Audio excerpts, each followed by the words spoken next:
Okay, I just fixed oxygen, came up, saw the body. I'm pretty sure he was behind Sugar. That would be definitely possible, but really sneaky. Sugar, you. Oh my god. Why, Sugar? Why? What do you mean? Alucard had to kill me. I did oxygen first. No, I did oxygen. No, you didn't. Code was You came down to 1337. kill me.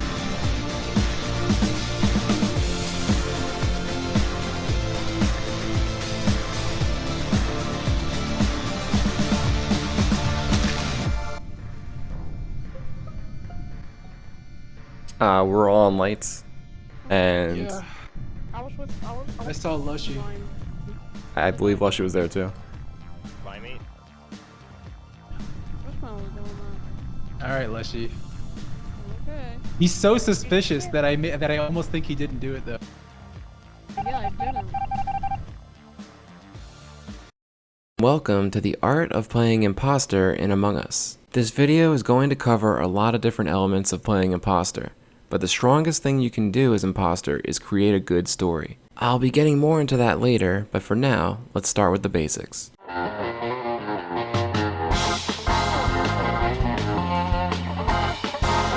So the first basic you need to know as Imposter is how to effectively fake a task. One of the most important things to know is that common tasks cannot be different for crew members. In other words, if the members don't have the task to do the dropship keys and someone sees you attempt to fake it, they'll know you're an imposter because it's impossible for someone to have that task. Another example is connecting the wires, which is a common task on all three maps. If that is not the current actual common task and someone sees you trying to fake it, they'll also know you're an imposter.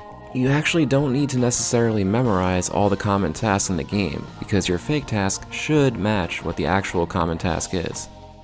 The best kind of tasks to fake are ones with multiple parts. That's because the bar doesn't necessarily go up on the first part, even if you really do it. So for example, you can fake a download task by standing at a panel for 8 to 10 seconds, and no one will know whether you really did it or not because the bar doesn't move anyway. Another good one to fake is the first part of the fuel task, because you could just stand at that gas can and then move away, and since the bar doesn't move anyway, they won't know for sure if you did it.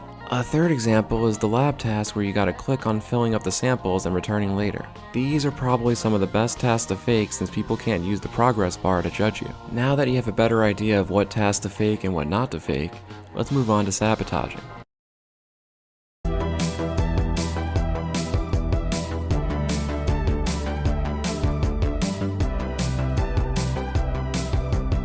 Knowing both when and what to sabotage is extremely important when playing Imposter.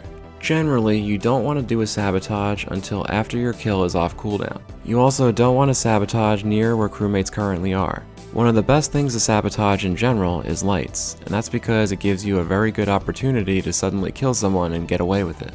However, you don't need to sabotage for every kill. In fact, it's better not to sabotage when you don't have to. That's because, for example, if you sabotage lights, then kill someone, and then lights are fixed, whoever fixed them is going to ask where you were, and it's going to be harder to come up with a good answer. Basically, it's very important to be seen moving towards and even fixing a sabotage. That's because people will learn very quickly to tie one sabotage, one death, and one missing crewmate all together to fit in the puzzle of who did it.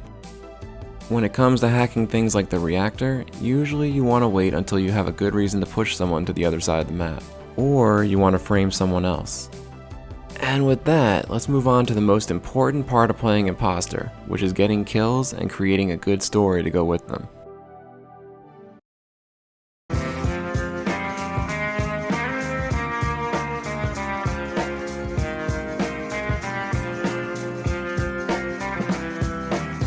Getting a good kill with Imposter is actually a little bit trickier than it sounds. It's actually a bad idea to kill somebody who's isolated themselves all alone on a certain part of the map. This is because the crew is going to be able to narrow it down to only a few potential killers, including yourself. So let me show you an example of a good kill you could do that also allows you to create some sort of story. So the important takeaway here is the story that I created after the kill. When I'm questioned, I'm sure that White is going to vouch for my position in electrical and admit that I was the only other one to show up to fix the lights. When you get kills like this, where you kill somewhat near a high traffic area and then quickly blend back in with everyone else to fix the sabotage, You look extremely innocent while everyone else might point fingers at each other. And this brings me to the next section of playing Imposter, the 2 crewmates you must never kill.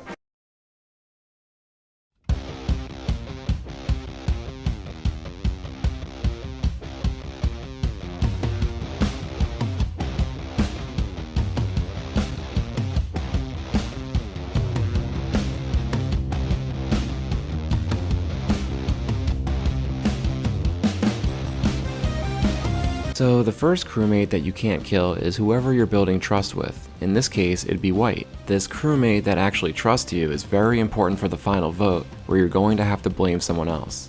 Which means that the other crewmate you don't want to kill is whoever is the most suspicious and might even be accusing you almost every round. The reason for this is because if they die, the crew will know that they're not an imposter, and is more inclined to believe everything they've been saying, even if it's wrong.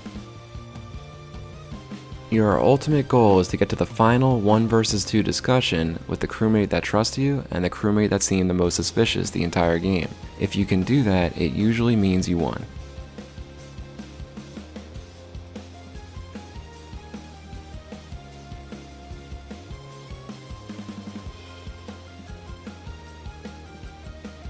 And that should about cover it for the basic 101 advanced guide of playing Imposter. I hope you guys enjoyed it, and I also hope you give me a lot of money.